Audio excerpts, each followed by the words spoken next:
Also, the Hogtown Medieval Fair, funded in part by Visit Gainesville, Alachua County.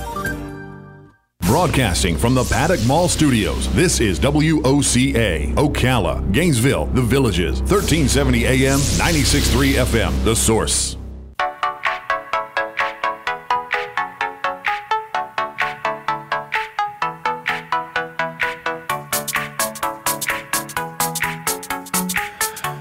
All right, 20 minutes after 10 o'clock. Thank you for tuning in. James Rollins is on the phone. He's been with us before. He is a superstar in the world of novels, and he's got another one. It's number one, Robin, over and over again. Let me just brag real quickly. The book just came out 2 days ago.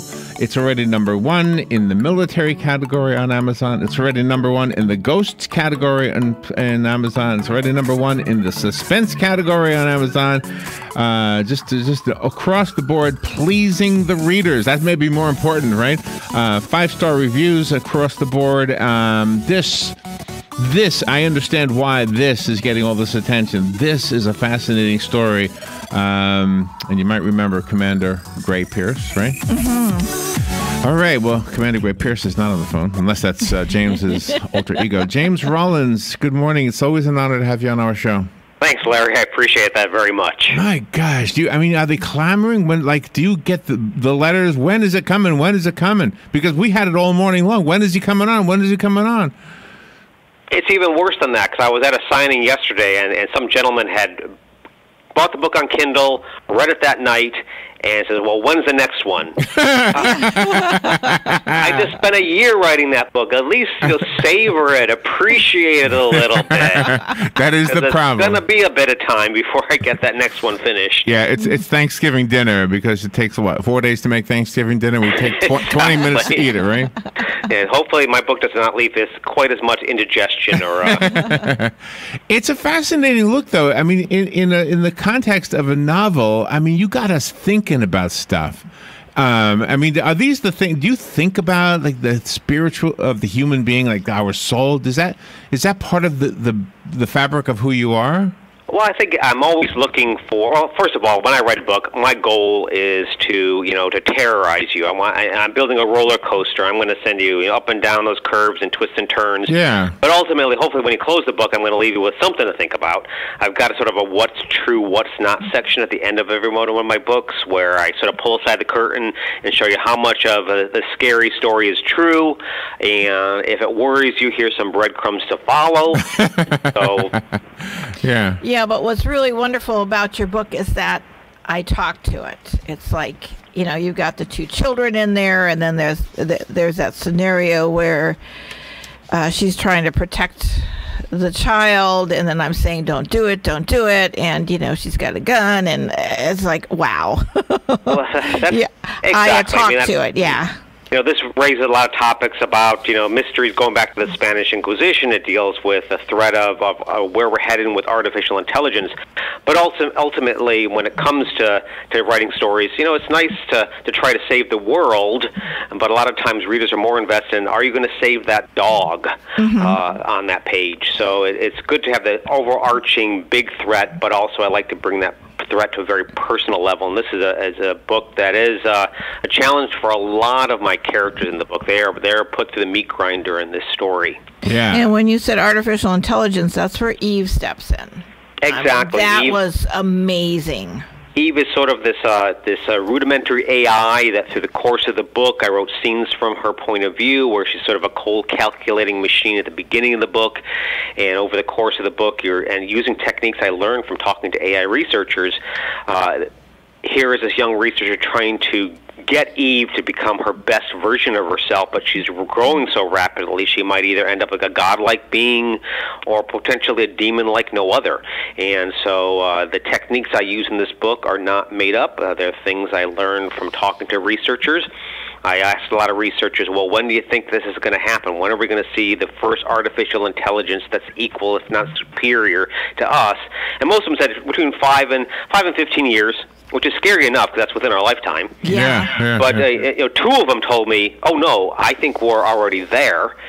And worse, unfortunately, they showed me the proof. They show me why they believe this, and some of that proof is in this book. I had to change some names to avoid slander, but there's some of these scientists that believe we're already at that moment in time where we're going to be sharing this planet with an intelligence that's equal, if not superior, to our own, which of course is going to raise the question: what does it mean to have a soul? Is that creature, this artificial intelligence that's self-aware, that wants to survive, is that going to be, is it going to have a soul? Yeah, That's something we explore in this novel. Yeah, if your robot dies and you dream about it, does that mean it's visiting you? By ghost.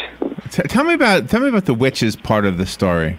The patron saint of witches, what is that? Exactly. I mean, I was raised Roman Catholic, Polish Roman Catholic. My mom had, I've got 3 brothers and 3 sisters. We had 7 kids. So to keep the Polish flag in your window, you had to have at least 6 kids. So my mom had a spare just in case something happened. So I'm deeply imbued into the history of the Catholic Church, and notoriously the Catholic Church has not had the best relationship with witches. They burned a lot of witches in the past during starting the 14th century through the 18th century, 400 years. They ended up burning 60,000 heretics and witches. But oddly enough, what I also learned was that the Catholic faith actually has a Catholic patron saint for witches. She's Saint Columba out of Spain. I never knew this. Yeah, and it's not a patron saint to protect you against witches. It's a patron saint in support of witches, which seems very contradictory to what you would expect for a Catholic saint. Yeah. So it's interesting. This is a woman from the 9th century. She supposedly was a practicing witch. She met Christ on the road. The Spirit of Christ on the road. Christ said, "You must accept Christianity into your life. You must accept me into your heart, and this will save your soul." She said, "Okay, I'll do that," and she did. She ended up eventually being beheaded for her faith, but he never told her not to be a witch. So she continued to practice witchcraft. So when she did die, that's why she's a patron saint of witches, and she still at this point is revered as a cult figure throughout Spain. I had no idea. I wonder if there's a statue in St. Patrick's, Robin. We're gonna have to look. So today you're in Delray Beach? Yes, I'll be at Delray Beach today, then Vera Beach, then Neptune Beach. I like the fact there's beach after every one of these paintings because I went through a blizzard to start this tour, and after I do the Neptune Beach, I'm heading to Denver. So, where's home? Home is Lake Tahoe. Oh, okay. So I have a copy of the book. It's called Crucible. Did I forget to tell you the title? I don't know. I don't know. I should probably have done a better job myself of getting that. But it is the newest book by James Rollins. I know many of you are hoping I'm going to give it away, and I am. So, but here's the cool part. I mean, you're in Florida, so if you get the book, you could go see him today or tomorrow or Saturday in Neptune Beach. Exactly. So, just bring in and say hi. You probably have a long line to wait in, though. But it won't be as long as Disney World. Trust me. There's no fast pass for James Rollins. And the Jacksonville, too, on Saturday. So that'll be a good thing. Yep. Yeah. Yep. Monk and Gray are 2 fine characters. They just get along with each other so well. They each have their own way of doing things, but they respect each other, and they're like a machine when they're together for the greater good. Exactly. Monk and Gray are a great team. At the beginning of the book, they're at a bar getting drunk.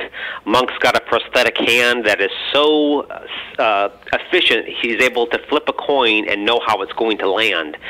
So they use that to cheat a bunch of bar drinks, which starts a bar fight, and that begins the book. It's a lot. I'm almost there. I'm 50-50 when it comes to the coin flipping. So I'm almost at the point where I can tell you. No witchcraft necessary. James, enjoy your visit to Florida. Thank you for taking time to be with us as you always do. And I'm disappointed it's going to be another year before we speak to you again. I'll write faster. But be careful and say hi to whoever visits you from our area. I will indeed. Well, thank you, Larry. Thank you, Robin. I appreciate all the support. Always fun. Thank you. We'll take a break. We'll be right back. Howdy, folks. RL here for Dairy Queen Silver Springs. We want to thank Marion County for 45 years of loyalty. We love this wonderful community, so come on down to Dairy Queen Silver Springs and get some of our great food and ice cream. We have a number of great meal deals that include dessert at a better price than anyone in the industry. Our products are made fresh to order just for you. Dairy Queen Silver Springs, where we always treat you like kings and queens. Friends, countrymen, tourists, and Ocalans, lend me your ears. Hey, speaking of ears, there is an opportunity for you to help feed and provide good maintenance, housing, and medical care for Marion County's rescued big cats, bears, monkeys, and other disabled or unreleasable wild and exotic animals. Take a tour on Wednesdays or Saturdays of the Endangered Animal Rescue Sanctuary. Call 352-266-2859. The Endangered Animal Rescue Sanctuary is affectionately known as EARS. Greetings, good citizens. Join me, Merlin the Magician, at the 33rd Annual Hogtown Medieval Fair, January 26th and 27th and February 1st, 2nd and 3rd at the Alachua County Fairgrounds. Join the colourful cast of characters on the streets of Hogtown, where you'll find medieval merriment for the whole family. Cheer on royal knights as they joust for their lady's honour. Watch King Arthur and his good knights stand against the forces of evil in a living chess match. Then wander through the marketplace where hundreds of artisans sell their medieval wares. Come one, come all to the Hogtown Medieval Fair, funded in part by Visit Gainesville, Alachua County. Here is your 1-minute news brief. A 21-year-old gunman shot and killed 5 people yesterday at a SunTrust bank in Sebring, Florida, in what was described as a hostage situation. The gun